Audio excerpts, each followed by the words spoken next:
the other developments as well as the ongoing political crisis in Rivers State. And to do that, we're joined by legal practitioner and public affairs analyst Towo Osarowoja, who is joining us from the United Kingdom. Towo, it's good to have you join us. We appreciate you for doing this with us. But let's get started.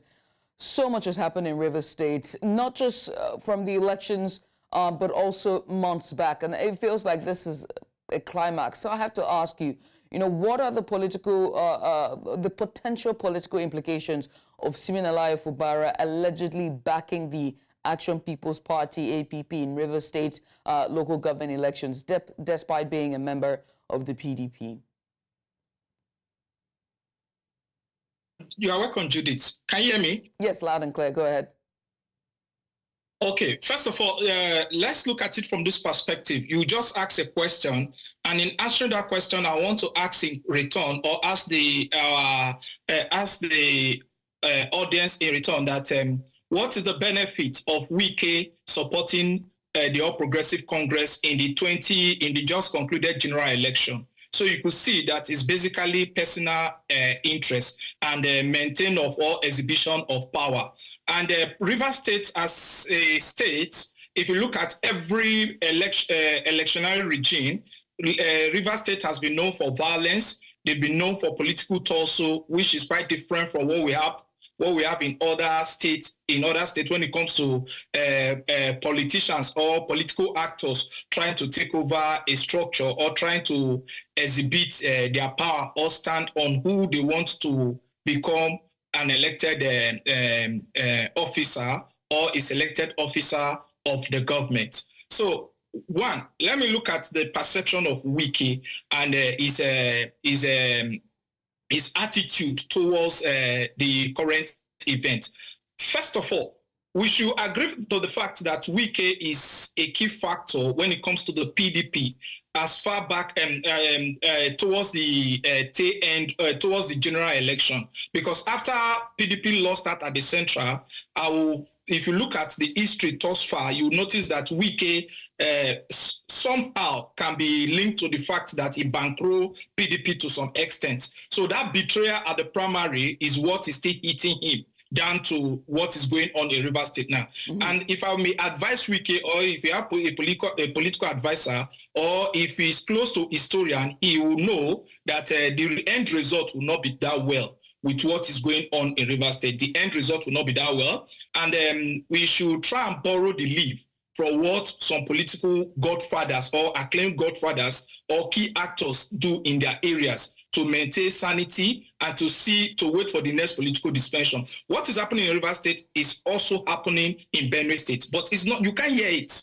You can never hear it on the news because the key factors, the key players, they know their honor, they know their strength, and they know the appropriate time to strike and what not to do. And in other states, the things are like that. But I'm scared that when it comes to the South states in the South and the Southeast, the events, the result is different. Right.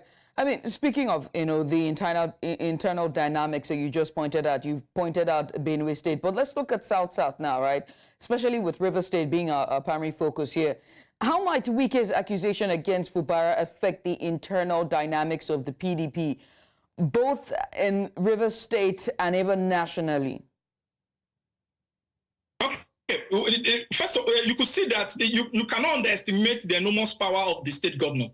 You can never estimate the enormous power of the state governor. And I'll tell you for free, as time goes on, with the with Fubara's calculation, I'll tell you that those self-declared political party who emerged local government chairmen, they are prone to decamp to either side. And constitutionally, legally, there is no constitutional restriction to them, local government chairman, from jumping one party to another, because you could see that it's basically individual interest and control of the structure. Right. So it's a calculative attempt for Fubara, and I will tell you for free that at the end of it still goes back to the People Democratic Party. Do not forget that part of the people who grace the occasion is the Bauchi State Governor, who happens to be the PDP governors, the chairman of the PDP Governors Forum. So is a calculated attempt to to take over structure from one particular individual to another. So it's left for Wike on his own path to be a bit, I won't say it should be wise, but it should try and exhibit wisdom in this crisis. Yeah, at the tail end of it, he may likely be the sacrificial lamb, because take it or leave it. Whoever that wants to determine the strength of the 2027, we want to form with a certain individual who has a stronger ally in the north than an individual who just have a political ally with some part of the south who is struggling at this particular point in time. Now, I'm so glad we're having this conversation about PDP, right? Because you also mentioned Wike's, support for President Bola Tinubu, which he has stated repeatedly that, and I'm going to quote him here, quote, he has supported the president during the last election cycle for equity, fairness, and justice.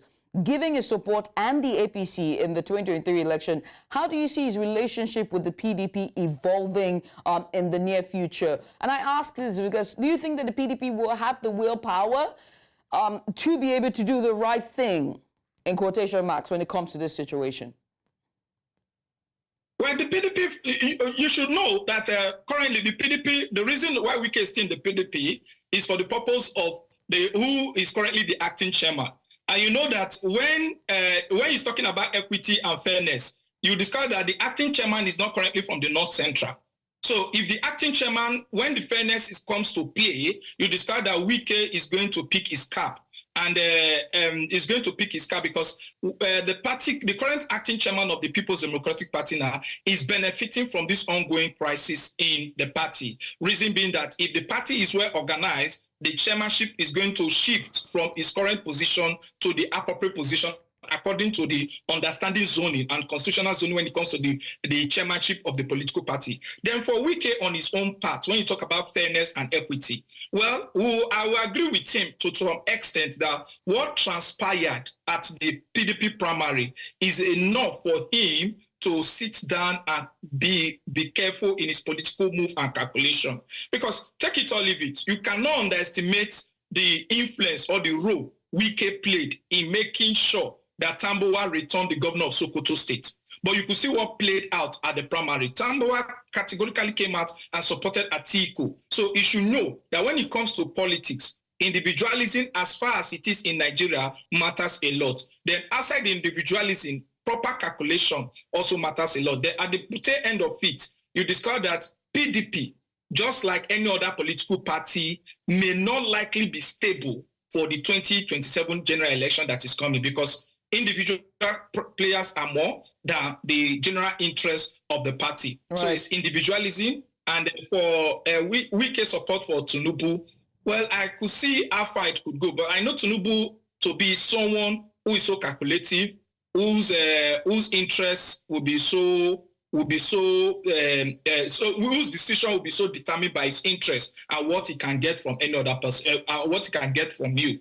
So as time goes on, we could see the play that will come. But PDP for 2027, I doubt if they can put their house in order.